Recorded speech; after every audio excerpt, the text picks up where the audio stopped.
That's not normal.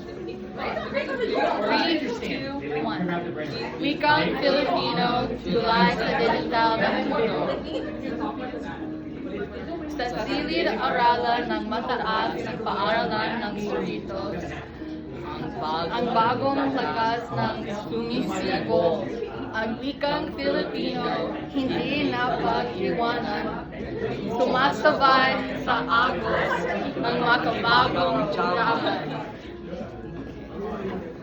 Mula sa mga aklat at lumang bahina, tungkol sa screen ng ating makina, ang AI at tech ay ating katuwang upang ang talino higit pang lumayaman. Mag-browse man sa computer o maghanap sa web,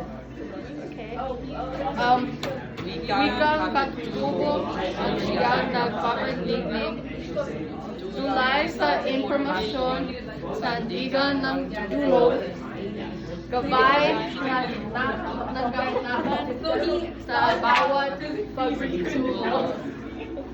Okay. Kaya't ipagmalaki ang kulturang taglay sa teknolohiya, wika natin ang gabay. Filipino ang tinig sa digital ng mundo. Buhay ay maningning saan man ako.